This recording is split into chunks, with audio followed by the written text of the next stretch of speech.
ನೇತ್ರಾವತಿ ನದಿ ತೀರದಲ್ಲಿ ಶವ ಹೂತಿಟ್ಟ ಪ್ರಕರಣ. ಬಾಲಕಿ ಅಸ್ಥಿ ಪಂಜರ ತೋರಿಸೋಕೆ ಹೋದ ದೂರುದಾರನಿಗೆ ಶಾಕ್. ಕಲ್ಲೇರಿ ರಹಸ್ಯ ಭೇದಿಸಲು ಗೆಸ್ಸೈಟಿಗೆ ಸಿಗದ ಕುರು.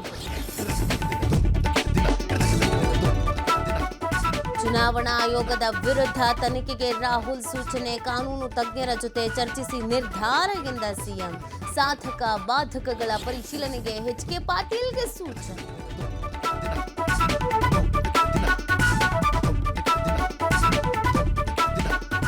ಧಾರಾಕಾರ ಮಳೆಗೆ ಕೊಪ್ಪಳದಲ್ಲಿ ಮನೆ ಕುಸಿತ. ಅದೃಷ್ಟವಶಾತ್ ಮನೆಯಲ್ಲಿದ್ದ 9 ಜನ ಪಾರು. ಹಿರೇಹಳ್ಳದಿಂದ ನೀರು ಬಿಡುಗಡೆಯಿಂದ ಪ್ರವಾಹದ ಭೀತಿ.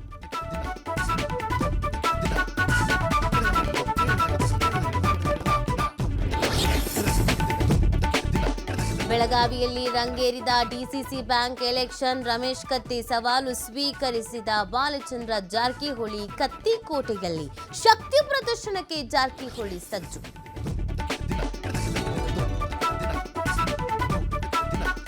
ನಾಳೆ ಬೆಂಗಳೂರಿಗೆ ಪ್ರಧಾನಿ ನರೇಂದ್ರ ಮೋದಿ ಆಗಮನ. ಆರ್ವಿ ರೋಡ್ ಬೊಮ್ಮಸಂದ್ರ ಮೆಟ್ರೋ ಮಾರ್ಗ ಉದ್ಘಾಟನೆ. 3 ವಂದೇ ಭಾರತ್ ರೈಲುಗಳಿಗೆ ಹಸಿರು ನಿಶಾನೆ.